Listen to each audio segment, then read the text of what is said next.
ada kabar yang bikin kita otomatis berhenti. Scroll.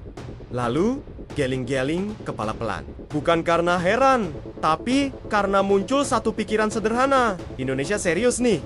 Indonesia dikabarkan akan memperkuat kerjasama pertahanan dengan Jerman, khususnya melalui Airbus Helicopters. Dan kali ini bukan wacana, bukan sekadar headline, dan jelas bukan kunjungan simbolik. Ceritanya dimulai dari sebuah kota kecil di Jerman. Bukan Berlin, bukan Munich, dan bukan kota wisata yang sering masuk Instagram. Tapi justru di kota inilah helikopter-helikopter mahal yang bikin APBN Dekdigen dirakit dengan presisi tingkat tinggi. Ya, inilah markas produksi Airbus Helicopters. Yang datang ke sana pun bukan rombongan kunjungan kerja sambil foto-foto. Delegasi Indonesia yang hadir benar-benar lengkap dan serius. Ada Kementerian Pertahanan, TNI, Angkatan Udara, PT Dirgantara Indonesia atau PTDI, bahkan KBRI Berlin ikut turun langsung. Artinya jelas, negara tidak mau beli kucing dalam karung.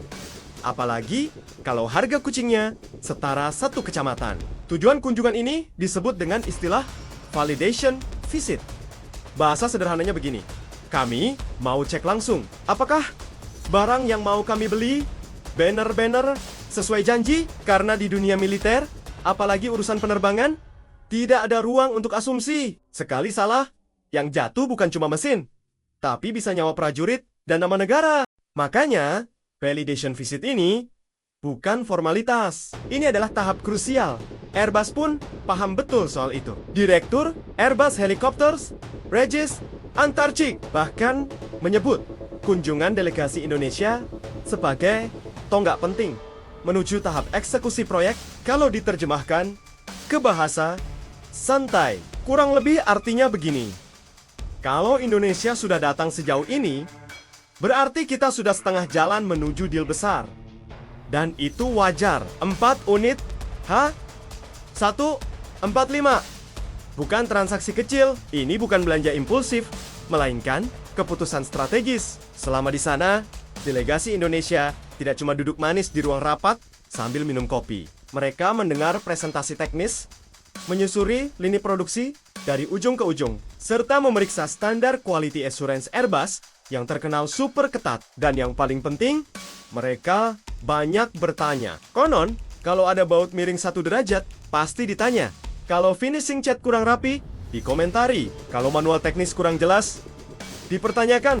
Anehnya, Airbus justru suka dengan tipe pembeli seperti ini. Karena pembeli kritis adalah pembeli serius, dan pembeli serius biasanya akan kembali.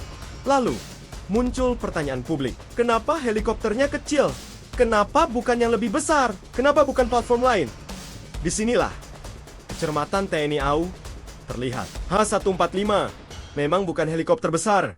Tapi jangan salah, ini helikopter kecil dengan kepala dingin dan performa lincah. Mesin ganda, efisien, gesit, dan bisa masuk ke berbagai misi tanpa drama. Kalau diibaratkan kendaraan, H145 itu seperti motor trail premium, kecil, tapi bisa masuk hutan, gunung, sungai, dan tetap bertenaga. Fungsi utamanya pun jelas. Pertama, search and rescue, pendaki hilang, nelayan terombang-ambing, atau bencana alam yang memutus jalur darat. Disinilah H145 bekerja cepat, hemat bahan bakar, dan mampu mendarat di lokasi sempit. Kedua, evakuasi medis. Kabina 145 cukup lega untuk tandu, para medis, peralatan medis, dan ruang gerak. Ini bukan teori, ini sudah dibuktikan di banyak negara. Ketiga,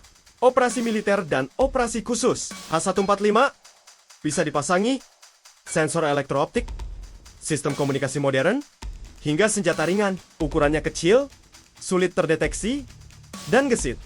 Karakter yang sangat disukai pasukan khusus. Keempat, operasi taktis lainnya, mulai dari patroli udara hingga dukungan logistik cepat. Intinya, H145 adalah pisau Swiss Army versi terbang. Kenapa TNI AU butuh helikopter seperti ini? Jawabannya sederhana. Karena Indonesia bukan negara kecil. Wilayah kita luas, berpulau-pulau, bergunung-gunung, dan cuacanya tidak bisa ditebak. Papua, Kalimantan, Sulawesi, Maluku, hingga Natuna, semuanya butuh platform udara yang cepat, fleksibel, dan ekonomis. 4 unit H145. Ini bukan sekadar menambah jumlah heli, tapi soal respon cepat, kehadiran negara, dan efisiensi operasi. Percuma punya helikopter besar kalau biaya terbangnya bikin mikir 3 kali. H145 bisa standby tanpa bikin anggaran megap. Dan disinilah filosofi pentingnya. Indonesia mulai membeli apa yang dibutuhkan, bukan apa yang terlihat gagah. Airbus menyebut kunjungan ini sebagai tonggak penting bukan tanpa alasan. Validation visit artinya pembeli serius. Spek sudah cocok, dan proses kontrak tinggal dirapikan. Yang menarik, PT DI ikut terlibat. Ini bukan sekadar beli barang, tapi membuka peluang kerjasama industri jangka panjang, mulai dari training, integrasi, hingga maintenance.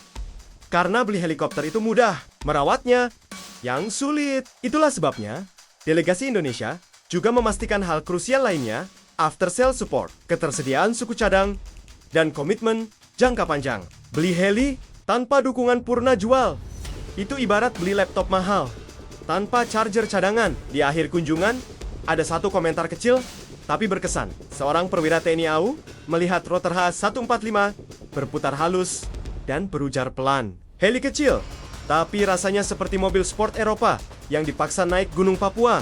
Tahan banting, tapi tetap sopan.